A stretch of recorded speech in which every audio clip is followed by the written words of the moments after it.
Hermano José, muito bem-vindo. Eu lembro-me que houve uma geração formidável de cómicos, Vasco Santana, António Silva, Ribeirinho, que enchiam os palcos e o país afogava-se em riso. Depois houve a revista, o Raul Solnado, a Ivone Silva, o Humberto Madeira e, de repente, você aparece e é quase disruptivo. Foi um ato quase revolucionário. Nesse sentido, tem que começar por isto. Foi pioneiro de um outro humor, de um outro tipo de humor. Acha que foi? Para ser um bocadinho mais honesto, foi importador de um tipo de humor.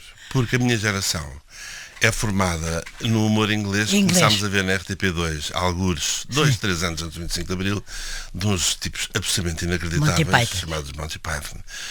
E as pessoas rebentavam, as entrevistas eram surrealistas, as mulheres eram eles próprios a fazer de travesti, com a mesma colocação de voz que eu mais tarde uso na Maximiana. Exato. Aquela coisa da mulher que falava assim, they did it like this, oh, you're so lovely, oh, não sei o quê. Portanto, há muita influência deles. E quando eu ia fazer as minhas revistas e as minhas peças, havia uma coisa que me irritava imenso, que era, eles depois aqui vão rir muito. Aqui podes fazer uma pausa que eles vão achar muita piada. Mas estamos a trabalhar para pessoas atrasadas. Eles. Ou seja, eu não estou a achar piada nenhuma. E quem punha essas coisas? Quem chama? Estava convencionado. Os autores. Sim, ok. O próprio Nicolau, que era um tipo modernaço, giro, que eu amava. É ótimo. Tinha um double standard. As piadas em privado, giríssimas, que jurávamos a rir com ele, mas depois as piadas oficiais, para fazer nos palcos de revista, que eram as coisas que eles gostavam. E isto fazia muita confusão. E acabou com isso? Não acabei. Um dia não houve dinheiro para fazer o Tony Silva com o Júlio Isidro. E eu disse, então, se não há dinheiro, eu próprio vou começar a fazer os meus textos, inspirado nestas coisas que me fazem rir a mim. E comecei a fazer piadas para mim e para o Júlio Isidro. O Júlio chorava a rir, o Júlio chorava a rir, eu chorava a rir, e quando demos por nós, o resto a maior parte de Portugal estava a rir connosco. Claro. Sobretudo as pessoas mais novas, como é óbvio, os mais velhos, odiavam-me. Não, odiavam não, mas estavam talvez um pouco perplexos. Não gostava nada, mas também já morreram todos, Maria João, portanto, agora as minhas plateias são pessoas encantadas de sorriso, porque já não tenho, os velhos do Restelo já foram todos. Ai, credo. Para os prazeres. Ouça, você diz que eu ria, o Júlio ria, você ri consigo próprio. Tenho de rir, se não rio comigo próprio é que uma coisa está a correr mal. Mesmo durante os meus espetáculos são o meu core business e a coisa que eu mais... O seu tem que falar um bocadinho mais alto. Os meus espetáculos são o meu core business e aquilo que eu mais gosto de fazer na vida e que me dá uma coisa muito interessante chamada, como é que se diz? Dinheiro. Dinheiro. Eu ia ajudar, dinheiro. Sim. Eu estou a fazer um espetáculo e estou a divertir-me a mim. E se estou doente, ou se estou cansado, ou se está muito ruído e não me estou a divertir a mim, é porque não estou a fazer um bom trabalho. As pessoas acabam por gostar, porque a minha técnica já é tanta que eu disfarço isso muito bem. Sim. Mas para mim trabalhar só faz sentido divertindo-me a mim próprio. Herman, como é que se descobre que se pode fazer rir os outros? O que é que teve que lhe acontecer a si para perceber que poderia fazer não só rir os outros, como fazê-lo muito bem? Ser o representante da classe média remediada num conjunto de ricos. Ela é remediada, a classe média. Sim. A minha classe média era remediada, que era muito boa na altura, a classe média dos anos 60, vivia nas Avenidas Novas com 2 empregadas, atenção. Sim. Só que os meus amigos eram todos alarvemente ricos. Sim. E portanto a grande maneira que eu tinha de me integrar numa miríade de casas lindas e quintas e idas de avião para as caçadas era ser extraordinariamente divertido e engraçado. E então quando eu chegava aos sítios, aquela é quem? Tia, não interessa nada, mas é tão giro. Podemos pô-lo aqui ao pé de nós. Ponha. Mas eu... Portanto, é uma arma. Sim. Acaba por ser uma arma para ser aceito. Aconteceu igual com o Noel Coward. Sim. O Noel Coward era um grande autor. Britânico, fantástico. Ele era namoradinho de um Lord qualquer coisa. Sim. O Lord qualquer coisa, antes de morrer, pediu se a sua amiga Lady não sei quantas não tomava conta do miúdo. Sim. E ela tinha uma daquelas casas tipo Downton Abbey. Sim. E o miúdo ficou a viver numa daquelas casas periféricas. Sim. Mas era tão interessante e tão bom contador de histórias que foi mudando de casa cada vez mais perto para a casa principal e acabou a viver com a família. E então todas as peças dele são baseadas naquele mundo de upstairs Sim. que ele viveu por empréstimo. E o meu fenómeno é relativamente parecido, porque eu, graças à minha maneira de ser, consegui depois chegar junto de todas as pessoas que me interessavam, e quando estou a falar sem classe altas, falo também intelectuais e de vida e tudo isso. Você chegou ao país, entre porque eu não queria estar confinado ali à pequenez do Parque Meyer e ao filho, filha, tu conheces. E portanto o humor para mim foi uma arma. Foi uma arma. Benigna. Benigna, claro, é maravilhosa. Mas às vezes muito perigosa. Exatamente. Não, pode ser. Sustos. Exatamente. Não, perigosa. No outro dia alguém me dizia, mas porque é que tu és mais agressivo hoje em dia? Porque já não tenho espaço no colete antibalas. Sim. Levei tantos que hoje em dia é só uma malhazinha. Portanto, deixa os mais novos o privilégio de se meterem em guerras e lutas, que é muito cansativo. Muito cansativo. Falou aí do Parque Meyer e eu lembro-me de uma coisa que era muito engraçada e que até era usada depois em caricaturas com as vossas figuras, em caricaturas de ministros, que era o Senhor Feliz e o Senhor Contente, e falámos do Nicolau, prestemos uma homenagem ao Nicolau Branner, mas também há aquela maravilha daquele duo, o Senhor Feliz e o Senhor Contente, que faziam uma troça enorme, uma enorme ironia sarcástica ou corrosiva. Mas me permite abrir um parênteses. Cada quadra daquelas era duramente negociada. Com quem? Com as entidades vigentes, com as entidades censórias vigentes. Mas estamos a falar depois do 25 pois estamos. E a censura à esquerda é tão ou mais feroz que a censura à direita. É verdade. E portanto havia uma quantidade de coisas que voltavam para trás, a vermelho, a dizer isto nem pensar. Não vamos pôr em causa o nosso general não sei quê. Sim. Era o que faltava era brincarmos com isto. E o César de Oliveira, muito inteligentemente, porque era adepto de uma coisa muito boa chamada Realpolitik, pegava nos textos e depois ia moldando aquilo ao gosto do freguês, para que nunca ninguém desse por isso, e que para parecesse uma coisa atrevida. Sim. Hoje em dia faz-se muito, eu às vezes tenho essa leitura. Vou-lhe dar um exemplo pragmático. O Trump chegou a acordo com a vice-presidente da Venezuela e ela de vez em quando aparece a insurgir-se contra o Império Americano e estão a abusar de nós. Eu não tenho qualquer dúvida. São pequenas bolsas negociadas. Finge lá que és independente para toda a gente ficar contente. Claro. E as nossas quadras tinham muito disso. Eles são tão corajosos. Não são nada. Era a coragem possível dentro do espaço que ficava livre. Claro. Quando eu comecei a contrariar isso em algumas alturas, ia pagando esse atrevimento muito caro. Herman, e quem é que já agora, mas num segundo, porque eu tenho aqui muitas curiosidades, quem é que fazia o risco encarnado? Havia os autores. Não é preciso dizer os nomes, é os autores. Não, havia os poderes, têm sempre os pequenos poderzinhos que fazem aquilo que acham que o patrão gostaria que fizesse. Claro. E muitas vezes são eles próprios. Sim. Eu tenho um programa que foi censurado em pleno cavaquismo e enquanto os pequeninos cavacos me censuravam o programa, o grande cavaco recebia menção bento para ver como é que íamos sair da situação, porque estava embaraçadíssimo. Sim. Ou seja, quem tinha feito o serviço eram aqueles que achavam que iam fazer prestar um grande serviço ao líder, porque enfim, a Maria João percebe melhor do que ninguém. Percebe, e acho que quem te está a ouvir também percebe. Acha que foi, sobretudo, no Senhor Feliz e no Senhor Contente, ou estou enganadíssima, que se começou a dar por si como muito bom no país? Foi. Não é nos pequenos círculos de teatro. Foi aí, sem dúvida. Mas depois tive apanhei um susto muito grande, Maria João. Porque quando aquilo acabou, instalou-se uma espécie de esquecimento. Que me assustou imenso. Com certeza. Do qual eu saí. Quem desaparece esquece como? Com o anúncio Água Castelo. Eu estava a fazer revista na altura. Sim. E entrava e era é aquele. Sim. Este foi aquele que fez. Sim, que teve com o Nicolau. Sim. Diferente. De repente eu começo a fazer um anúncio Água Castelo, que foi um êxito na televisão.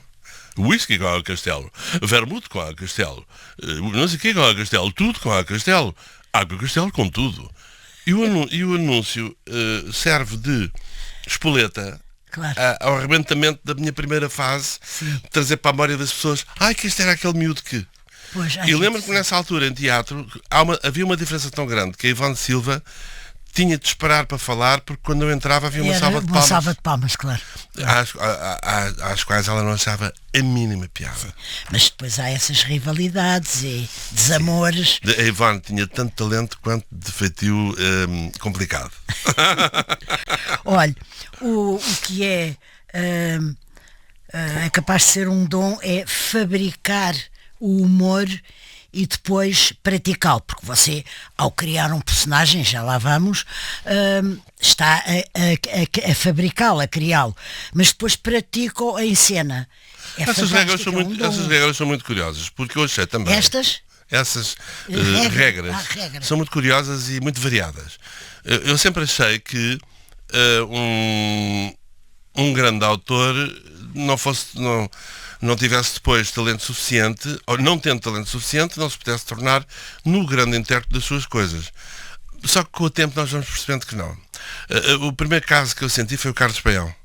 O Carlos Paião escrevia coisas geniais e era um intérprete discreto, era um miúdo que cantava para nós em casa, para a gente, nem tinha mais ambições. Sim. E um dia foi ao Festival da Canção com o playback e torna-se um intérprete ao nível das suas criações.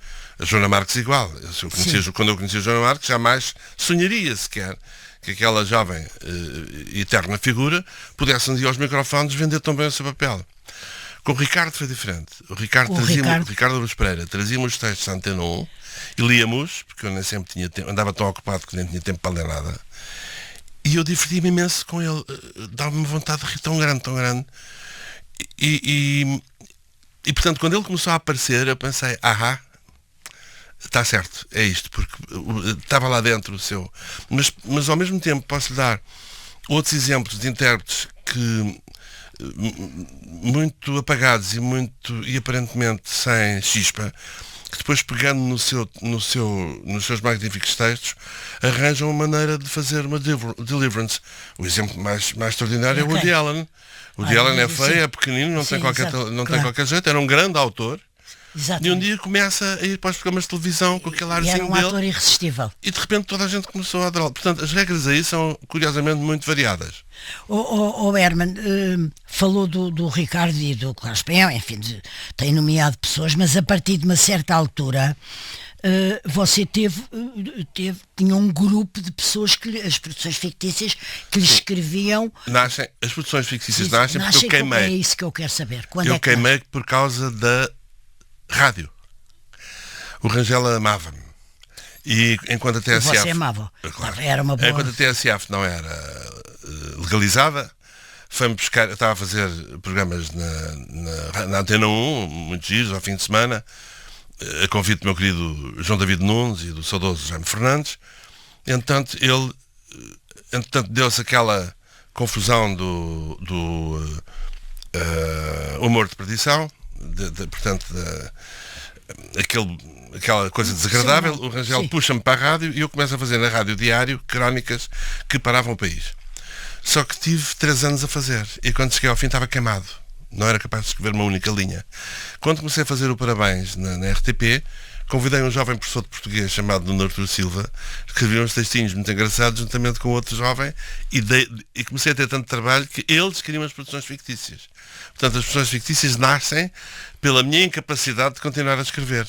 Mas olha, é um dom raro ter há mais de 50 anos as plateias do país a rir consigo ininterruptamente. Quer dizer, como é que você olha para isto? 50 anos, e talvez até, não sei se um bocadinho antes. Há um segredo muito interessante, que é nunca parem um segundo para usar o passado como argumento para agradar no presente. Estou sempre a começar de novo todos os dias. O último espetáculo que fiz foi uma festa de aniversário no Porto, de um fã.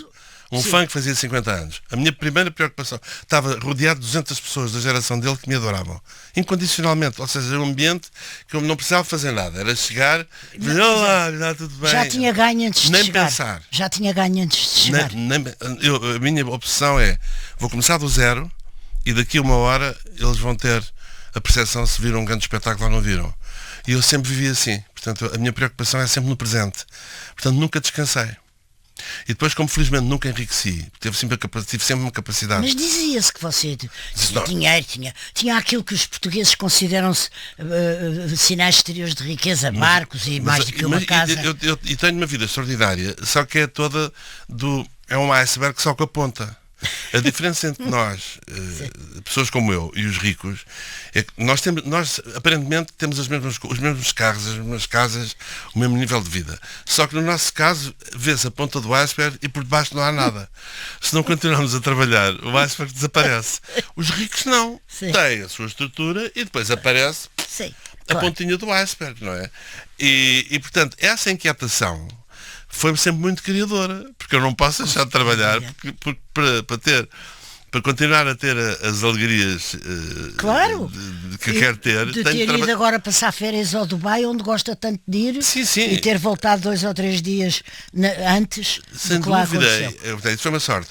Ou de ter sítios muito bonitos onde vivo, ou de ter pessoas, colaboradores que recebem bem, que eu muito respeito. Quer dizer, tenho mesmo de trabalhar, porque senão o iceberg começa a derreter e fica um bloquinho de gelo igual aos demais. Mas agora não está a fazer nada na RTP estou numa espécie de layoff, consentido de ambas as partes, portanto que um dia destes há de acabar. Mas era por causa da reforma? Digamos que há pequenos busílios burocráticos que estão neste momento a ser resolvidos. Pronto. E que têm de ser respeitados. Portanto, claro. Aqui lei é lei, portanto não há vítimas, há pessoas a ver o que é que se pode fazer em função daquilo que está feito.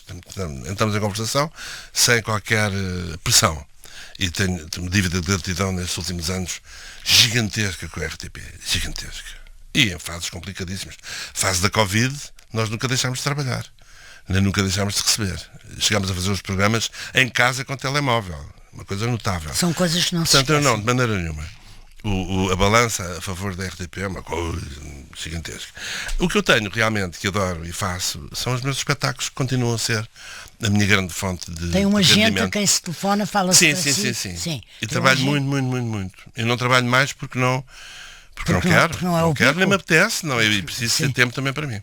E o que é ter tempo para si? Olha, por exemplo, ir como fui agora 10 dias passear, ou estar aqui consigo e a seguir ir à fisioterapia por causa do ombro de um acidente que tive, e à noite jantar com amigos e não ir outra vez a correr para Vila Nova de Gaia fazer um espetáculo para uma empresa. E pergunta que público é quando o convidam não preciso. Festas de... que interessante. Hoje em dia eu estou de tal maneira aí, deixe-me de ser imodesto um bocadinho. Eu gosto imenso que seja imodesto. Eu estou de tal maneira na posse das minhas faculdades artísticas que eu chego ao sítio, faço um tipo de um scan e vou em direção às pessoas fazer precisamente aquilo que eu sei que elas querem, que elas querem e lhes vão deixar felizes.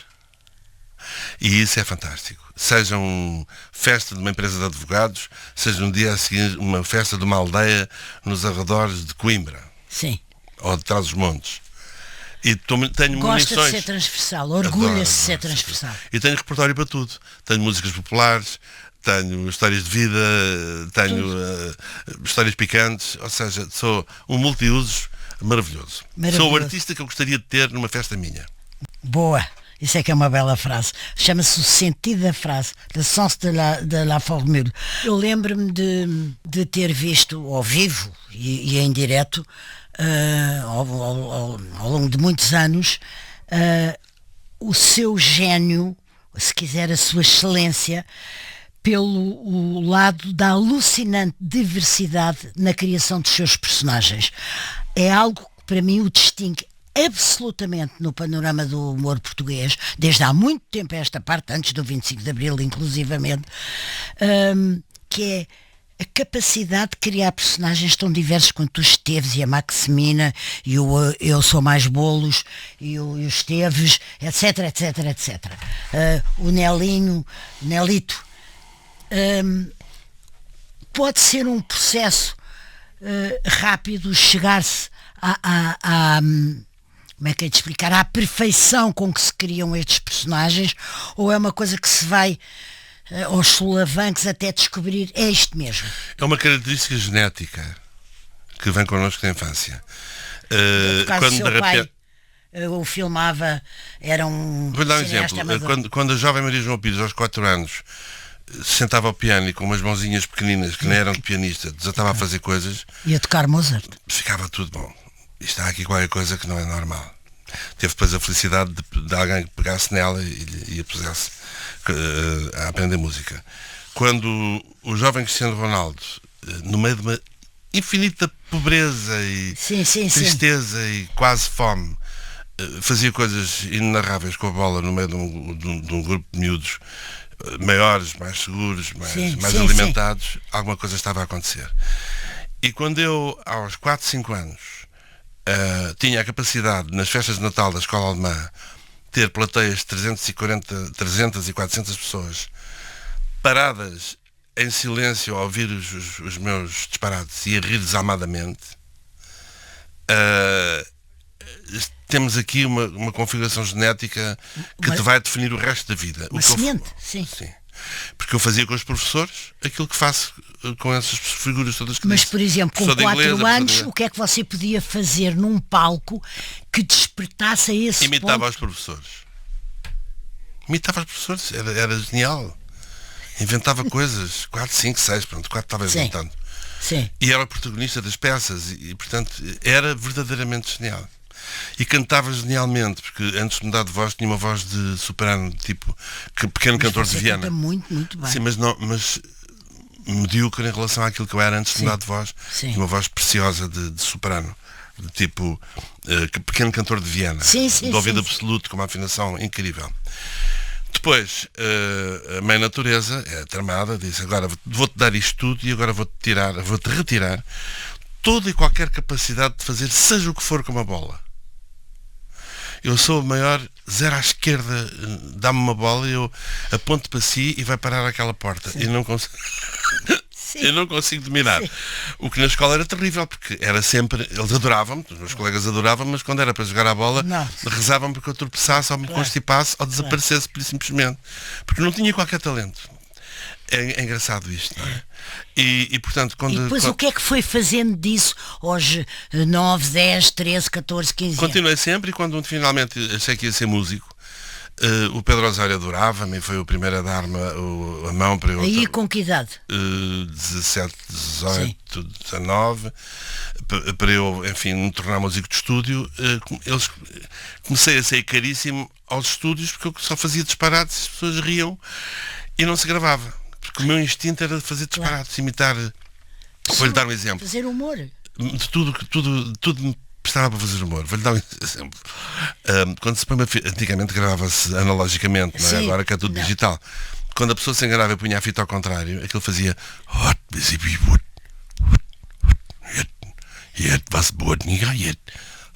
um dos meus passatempos era, tínhamos um coro para gravar coisas, dirigido pelo Tilo Krasman, por exemplo. Eu punha-me, sem ninguém ver, ao microfone a fazer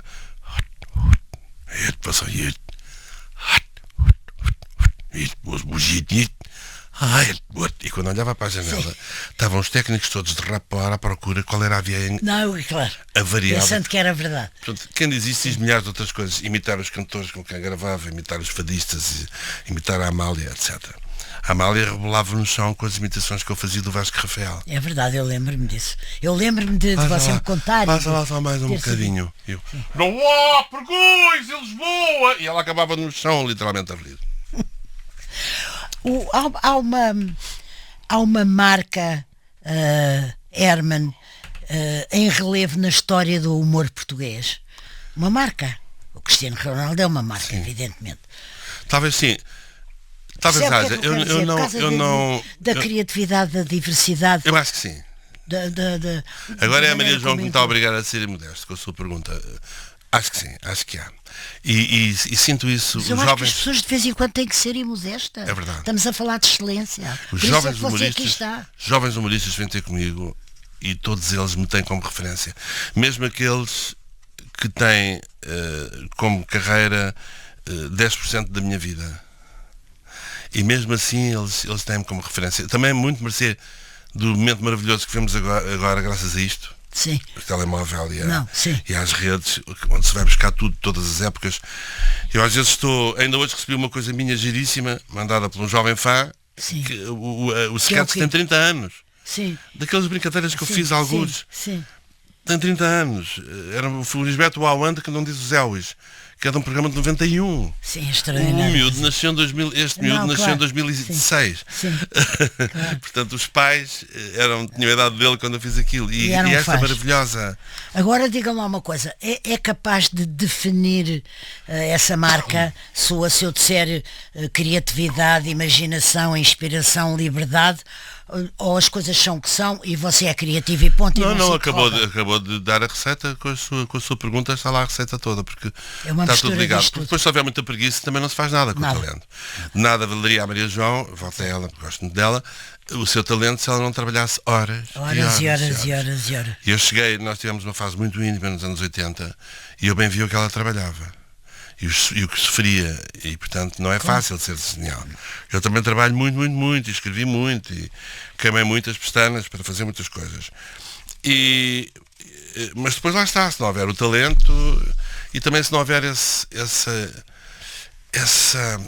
necessidade essa exigência que haja um certo ordenamento na vida, para que as carpetes não estejam sujas. Eu percebo, exato. Sabe, claro. Para que o microfone não esteja estragado aqui, claro. Mudar o coisa para que fique bonito. A vida tem de ter uma estética, porque senão é insuportável.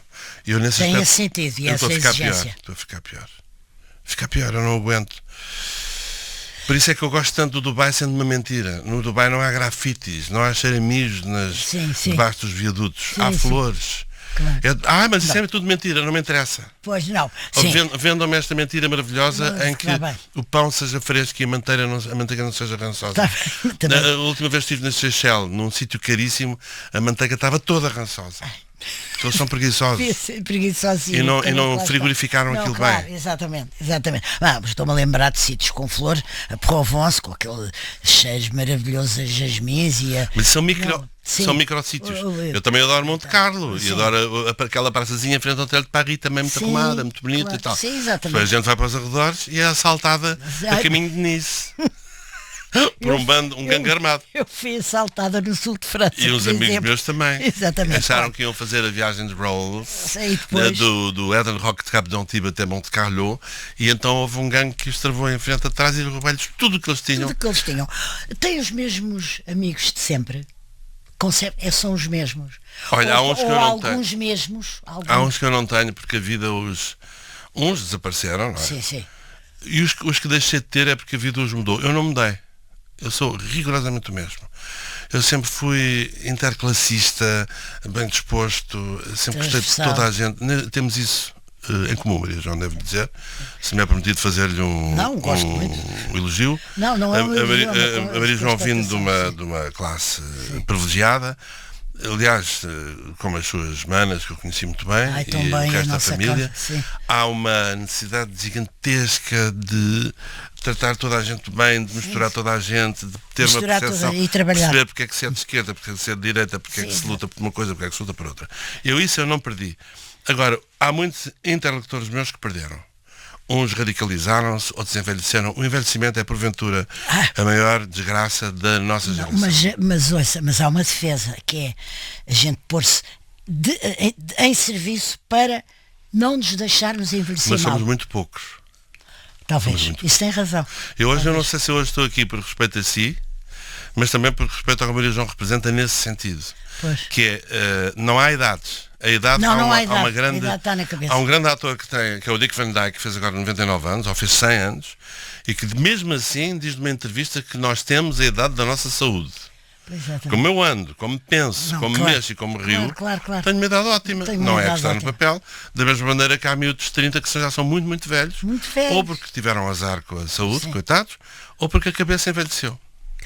Nem mais. Olha, ainda sobre os personagens, é difícil perguntar porque você dava-se tanto a cada um deles, cuidava tanto do personagem no modo de falar, na maneira como ele falava e o que dizia, ele ou elas, nos adereços. É difícil com certeza escolher um. Agora é fácil, sabe porquê? Por causa de uma grande marca. Uma grande marca de supermercados resolveu reavivar a Supertia com o Vasquinho de querido Pereira Coutinho, que faz também a sua tia Beli, e eu descobri que aquela tia que eu fazia, que era a super tia, que quando eu a fiz... Não era a cozinheira. Não, isso era a Filipa. Isso era a Filipa, exatamente. Era uma super tia que eu fiz do Herman em 97, na Herman Enciclopédia. Ela tem a minha idade que eu tenho agora. Portanto, eu ponho a coisa da minha blusinha da Hermès, com a minha cabeleira, e a rapidez de pensamento, a ultra leveza, que é tudo indiferente. E ficou tão divertido. Lembro-me lá, diga só uma frase para ver de nome. Estou a lembrar. Olha, super tia, o melhor que a vida tem, Catorreira, que leva um estalo. Era uma tia que era super tia, que punha a capa e voava, como o Monchique que fazia de Robinha. Isto nesse programa. E agora, o Vasco faz comigo uma espécie de acompanhante. E a rapidez com que tudo se passa, elas são, a minha supertia, são a súmula de todas as mães, daquelas mulheres maiores que a vida que eu conheci nos anos 50, 60 e 70. Mas também é que havia aquela composição verdadeiramente extraordinária dos Esteves, e havia a cozinheira a Filipa, sem dúvida. Mas a Maria João perguntou-me agora qual é que eu sinto mais presente. É essa. Porque agora, quando eu a fiz nos filminhos que nós fizemos, ela estava tão verdadeira, a rapidez de pensamento, e sobretudo a felicidade, porque uma tia que tenha saúde, que tenha roupa, que vive numa casa linda, é tudo indiferente. É tudo diferente, está a ver? Ai que bom, ai que coração, ai que maravilha, ai que delícia, olha ali não sei o quê, é tudo. Um caixote de lixo é uma instalação de cabrita raiz, é tudo fantástico. Instalação de cabrita raiz é ótimo. E portanto, o que eu me diverti a fazer essa personagem, e foi um êxito muito grande, a campanha foi feita para a net. Um dos filmes teve 4 milhões e 500 mil visualizações. Qual é o programa de televisão que tem 4 milhões e 500 mil espectadores hoje em dia em Portugal? Está bem, mas também aquilo que aconteceu em Portugal com o tal canal e com o Hermanias e com enfim, foi uma coisa único, admirável, porque o país parava, toda a gente discutia, era a coisa mais transversal. Eu lembro-me de uma coisa, que foi um dia num encontro com o Dr. Álvaro Cunhal, eu às vezes ia lá a Soeira Pereira Gomes, ainda conto isto esta semana na minha crónica, e eu ter-lhe falado de tal maneira do último Hermanias em relação ao último tal canal, em relação ao dia em que estávamos a conversar, o Dr. Cunhal e eu, e de eu dizer, mas eu trago-lhe cá uma cassete, e uma cassete VHS, que é uma coisa que ninguém com menos de, sei lá, 50 anos sabe o que é uma cassete VHS. Eu levei lá a cassete e ele achou quase natural, ou seja, era tão natural ser seu espectador, e tão bom e tão divertido, e depois discutia-se a semana inteira tudo isso. Tem a consciência. É fascinante. E pode ser também que na sequência disso eu acabei um dia por ser convidado pelo próprio Dr. Álvaro Cunhal, um dia. Ele queria a minha opinião sobre o que é que a esquerda deveria fazer para ser mais atrativa para a juventude. Chamou para lhe dizer, ou está a fazer agora. Não estou a falar sério. O nosso interlocutor foi Fernando Tordo. Queria-me ouvir. Sim. E eu fiz um esforço enorme para não ser previsível, mas também não dizer precisamente tudo aquilo que eu pensava. Pois, porque obviamente não, uma pessoa que está apaixonada pelo sistema comunista e que tem uma ligação à União Soviética e que acredita verdadeiramente, como ele acreditava, que o futuro da felicidade passava por ali, eu não tinha o direito de ir lá dizer, olha, desculpe, que isso é tudo aquilo que a juventude não quer ouvir, que são regras. Sim, claro. Mas correu bem. Ele fez algum caso? Não, foi fantástico. Não se fez algum caso do que você lhe disse? Fez. Ouviu-me com maior atenção. Bom, está bem. Porque eu não fui, atenção, porque eu fui muito... Eu disse-lhe aquilo que ele... Disse-lhe em tons... Eu faço sempre um exercício que é, ponho no papel do meu interlocutor. Claro. Portanto, eu falei com o meu conteúdo e de encontro aquilo que eu acho que ele gostaria de ouvir. Porque eu tenho a certeza absoluta que se começasse a ser duro demais na minha análise do paraíso soviético, russo, soviético, que ele teria ficado com aquele olhar branco e entrava por um lado e saía pelo outro. Não foi o caso. Mas não foi o caso. Mas você gostou de ter sido, gostou no sentido nacional do termo, de tenho muitas saudades dessas. Ter sido condecorado pelo poder, pelos poderes. Gostei. É uma distinção nacional. Sim, gostei muito. Tem a ver com o seu país. Eu aproveito também boleia dessa pergunta para dizer o seguinte. A primeira vez foi pelo Mário Soares, em 92, agora recentemente o professor Marcelo Rebelo de Sousa, e assim por baixo uma coisa que eu ouvi dizer, acho que no blog, acho que no podcast do Júlio Isidro, em que assumiu frontalmente o seu orgulho por ter tido um presidente como Marcelo e se ter sentido sempre muito bem representada. Não, muito sim. Eu tenho muitas discordâncias na maneira política, mas quanto à grandeza dele enquanto personalidade. Não, sim. E eu tenho precisamente a mesma opinião. Sim.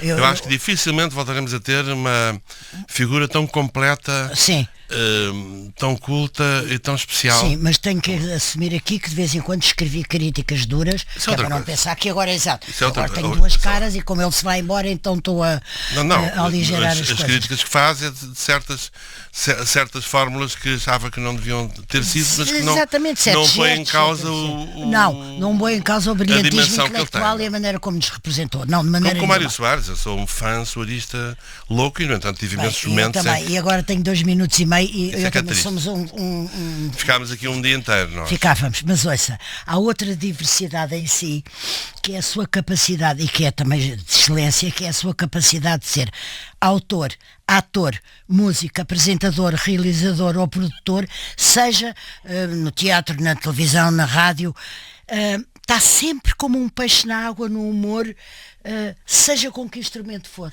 Tem a absoluta noção disso. Pode cantar, produzir, representar, interpretar, escrever. E sou muito feliz nessa diversidade.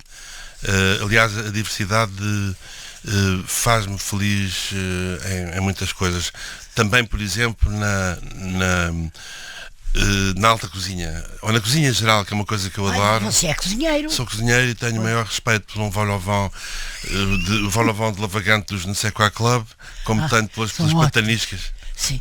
Umas pataniscas de batasca ou por um bife de melhor café de São ainda Bento. a patanisca, sim. Portanto, acho que na diversidade é que está a grande alegria. Qual é o seu grande prato? O meu grande prato? Sim. Lulas recheadas, servidas com carne, lulas pequeninas recheadas com carne, molho de tomate, servidas com um extraordinário puré de batata. Extraordinário feito por si. Extraordinário, portanto, ser extraordinário, tem de ser feito com batata, tem que ser, com manteiga e com um bocadinho de nata e muita sim. noz moscada. Já está a receita. O que é que o emociona por dentro? Já sei que há o hábito de anos e anos, mas não interessa, também há um coração. Como é que o seu coração se emociona quando você está num palco com centenas de pessoas à frente a rirem?